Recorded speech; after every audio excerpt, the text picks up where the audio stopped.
अलहमदुलिल्लाह।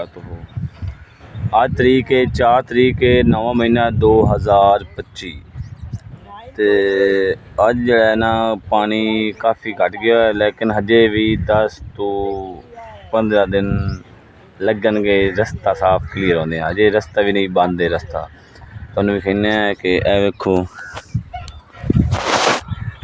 ए रस्ता जे बंद है। अगां बारिश ने जो नुकसान किया है, जो रस्ता बंद इधर है रावी वाले तो बंदे वैसे नहीं जा सकते, हो तो वैसे रस्ता बिल्कुल बंद है। यानी कि आपस पिंडा थावां 200 104 नाल रस्ता बिल्कुल बंद है जी। पानी हजे इतना नहीं घटिया, बस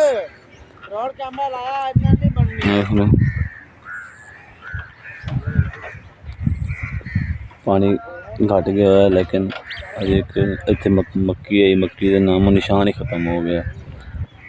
पानी ने वैसे ही साड़ कर दी है, कमाद ने भी खराब की होती है। वो सामने तो वेख रहे हो दाई हैं, उन्होंने फसल ने तो जला राख कर दिता। हजे पानी ही पानी, अज तो 4 तरीक हजे भी सुकन का पानी ना नहीं लेंदा, पर एडा कोई ढीठ पानी है।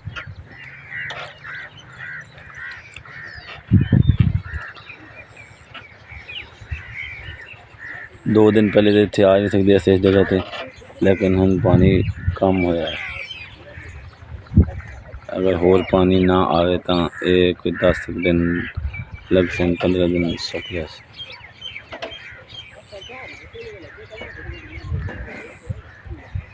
घरों ने नुकसान किया इस वेख रहे हो, घरों नुकसान करना शुरू कर दिता है पानी। हजे भी पानी इतने खड़ा है, बारिश काफ़ी दूर पिछे जो पानी ने नुकसान किया से। मकई की फसल वेख रहे हो बिल्कुल खत्म हो गई, तकरीबन 3-3 फुट मकई आई बिल्कुल खत्म हो गई, बूटे उखेड़ के रख दिते।